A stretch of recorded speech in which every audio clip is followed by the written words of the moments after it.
Hola chicos, bienvenidos a un nuevo vídeo de chapa y pintura. Hoy os voy a explicar todos los materiales que deberíamos tener y cómo los vamos a utilizar para preparar la miniatura y empezar a pintarla. Vamos a empezar por las herramientas. Empezaremos por las tenazas, que como veis son unas tenazas pequeñas y sirven básicamente para separar las piezas de las miniaturas de su matriz. Es importante sujetar las dos partes para que no salga volando la pieza y luego nos tiremos 2 horas buscándola. Así que deberíamos coger la miniatura así, ¿vale? Y con las tenazas pues cortar en la zona que tenemos que separar. Luego tenemos la cuchilla de modelismo, que sirve, es imprescindible para cortar aquellas piezas de la miniatura que queremos cambiar por otras o si queremos hacer alguna conversión y no vienen precortadas. Por ejemplo, si queremos cambiarle alguna miniatura, viene por ejemplo con una mano con un hacha y queremos ponerle una mano con una espada, pero queremos mantener el brazo porque está en una forma guapa y tal, pues deberíamos cortar por la mano para quitar esa pieza y luego hacer lo mismo con el otro brazo y pegarlo. ¿Vale? Es importante que la punta sea fina para que podamos acceder a zonas pequeñas.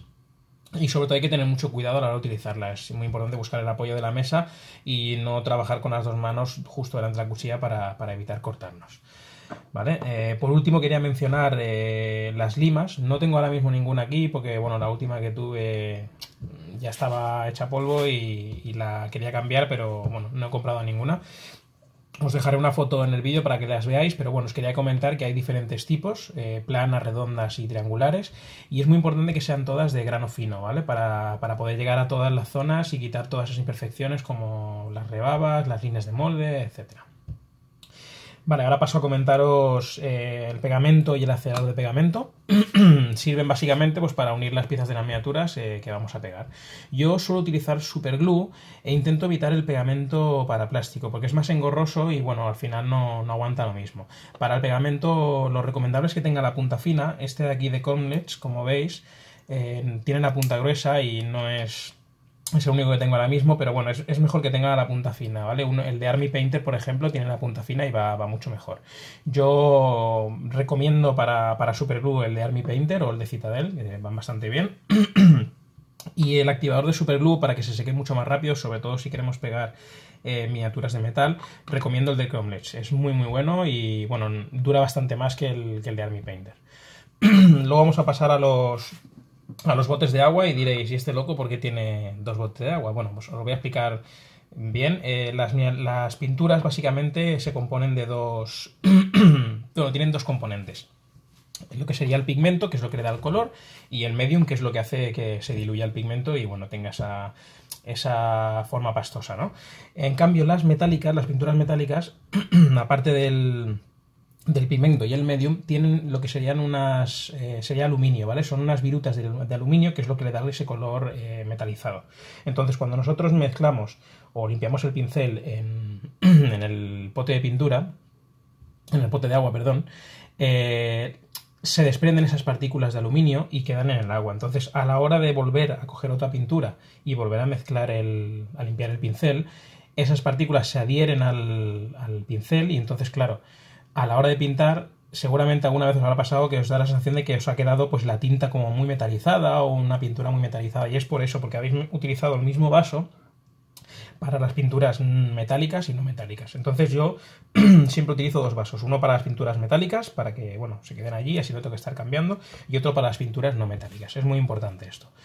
Después también quería comentaros que utilizo papel de cocina para secar el pincel y evitar utilizar el papel higiénico porque al mojarlo se deshace y suelta algunas partículas que se pueden quedar pegadas en los pelos del pincel. Después pasamos a los pinceles, que es junto a las pinturas una de las piezas más importantes a la hora de pintar, y es importante tener una buena elección en cuanto al material y al tamaño del pincel. Os voy a comentar que según el pelo hay 2 tipos de pinceles, los sintéticos, o sea, estos 3 de aquí por ejemplo, y los de pelo natural. Los de pelo sintético son más duraderos y más baratos, pero a la hora de pintar son inferiores a los de pelo natural, ya que estos de aquí, los de pelo natural, absorben y depositan mucho mejor la pintura. ¿Vale? Además aguanta mucho más la punta sin despelucharse, o sea que queda como si estuviera abierta. Entonces a la hora de pintar lo que serían zonas con colores base, utilizo los de Citadel y los de Army Painter, que estos son aquí, que son los sintéticos. Y para detalles como los ojos, los dientes o alguna cosa muy puntual, utilizo los de Kolinsky, que son estos de aquí, que son los de pelo natural. ¿vale? Luego tenemos diferentes formas de pincel y esto ya depende de la técnica que vayamos a utilizar. Tenemos los de punta redonda, que son para hacer, pues por ejemplo, manchas en los estandartes, y luego tenemos algunos de más gruesos, como este de aquí, por ejemplo, que son para pintar zonas más amplias. Entonces depende de la técnica que vayamos a utilizar y depende de la zona que vayamos a pintar, necesitaremos un tipo de pincel u otro, ¿vale? Van normalmente numerados. Los que normalmente utilizaremos para las miniaturas de 28 milímetros son los números 0, 1 y 2. Esos son el rango que nos moveremos. Luego hay, pues si queremos pintar un monstruo, un tanque, cosas así, necesitamos un pincel un poco más grande para no estar una hora pintando. Después os quería comentar las pinturas, que es la otra parte importante, y las que utilizamos para las miniaturas son acrílicas. Hay muchas marcas, ¿vale? Yo recomiendo utilizar aquellas que están creadas específicamente para pintar miniaturas, como sería el caso de Citadel, bueno, de Games Workshop, y las de Vallejo, que son estas de aquí, ¿vale? Las de Citadel son más fluidas y satinadas, es decir, que tienen algo de brillo, y las de Vallejo son un poco más mate. Y bueno, sus botes sí que es verdad que conservan mejor la pintura, además de que son más baratas. Pero bueno, utilizo los dos porque en algunos me gustan más unos colores y en otros, y no acaban de ser el mismo tono en una y otra, no de otra marca. Entonces es importante que antes de pintar agitemos bien el pote de pintura, porque cuando lleva mucho tiempo en reposo y no la estamos utilizando, los dos componentes que os he comentado antes, el pigmento y lo que sería el medium, pues tienden a decantarse y separarse. Entonces es importante agitarlo bien antes de empezar a pintar. Y por último os quería comentar que yo para las pinturas metálicas, es decir, el plata, el bronce, el dorado, utilizo esta gama de color, esta gama de pinturas que es Andrea, es Scale Color. Va mucho mejor porque es menos fluida, entonces deja mejor el color y no tienes que estar dando tantas capas de pintura y bueno, queda bastante bien. Pasamos a comentaros lo que es la paleta húmeda, que es el recipiente donde, bueno, vamos a depositar la pintura para mezclarla y usarla, ¿vale? Entonces, las pinturas normalmente, si las utilizamos directamente del pote, se secan muy rápido, y para ello tenemos que tener esta paleta para depositar la pintura y, bueno, así mantenerla húmeda y evitar que se seque. Así que os voy a explicar un poquito cómo la preparo yo, ¿vale? Lo primero que necesitaremos es un tupper, o friambera de fondo plano y grande. Luego necesitaremos papel de cocina, que lo tenemos por aquí, papel de cocina, un trocito de papel vegetal, lo tenemos por aquí, y agua, ¿vale? Entonces lo que vamos a hacer es poner un poquito de agua en la fiambrera, que se extienda por toda la zona. Después lo que vamos a hacer es colocar el papel de cocina para que absorba el agua. Así lo podéis ver bien. Y una vez ya está todo el papel de cocina empapado, lo que haremos será colocar el papel vegetal para que se humedezca. Hay que colocarlo muy bien para que no queden burbujas.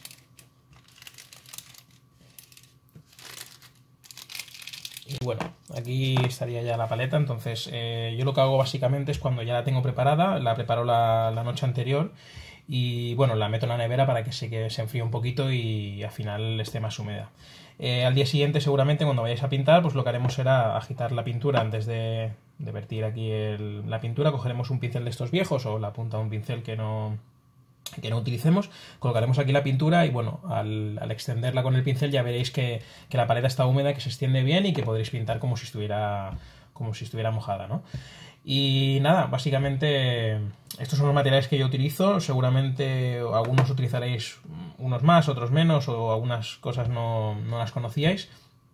Y paso a comentaros que para mí lo más importante de todo es la zona de trabajo, ¿vale? Tiene que estar situada en un lugar alejado de ruidos y con buena iluminación. Eso es básico.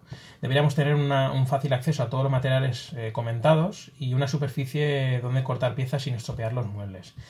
Debería ser una zona alta para que no tengamos problemas, y en el caso de no tener una zona alta, como por ejemplo un escritorio bajo o algo así, pues deberíamos tener una silla de oficina regulable para poder bajar a todo lo posible y quedarnos a la altura del escritorio Más que nada porque, claro, tenemos que acercarnos a la zona de trabajo para pintar mejor, y si no tenemos la altura adecuada, pues básicamente arquearemos la espalda y esto a la larga pues puede ser molesto y provocar dolores. En el caso de no tengamos una zona de trabajo fija como un estudio o un escritorio o algo así, pues yo recomiendo tener una zona de trabajo móvil, es decir, estas que venden en Games Workshop, que son las de Citadel, que es una mesa de pintura que puedes poner los potes y tal, o hay algunas incluso caseras que podéis encontrar en Amazon, en AliExpress o por internet. Pues recomiendo que os pilléis una y bueno, iros moviendo por la casa donde estéis más cómodos para pintar sin molestar. Y lo que comentaba antes, es muy importante la iluminación. Lo mejor, sin duda, es la luz natural. Eso está claro. Pero en el caso de no tener luz natural o no disponer de ella, pues lo mejor es utilizar luz artificial blanca, es decir, luz de día. Yo utilizo la luz de la habitación porque tengo un foco justo en el medio de luz blanca, y también utilizo un flexo, ¿vale? Para no crearme sombras y pintar de forma más cómoda. Y nada, eso es todo. Espero que os haya gustado el vídeo y os haya información para empezar a pintar, o aquellos que ya lleváis algún tiempecillo pintando, pues mejorará estas cosas que no sabíais, ¿no? Como por ejemplo a lo mejor de la paleta húmeda o lo de los vasos de pintura metálica y no metálica.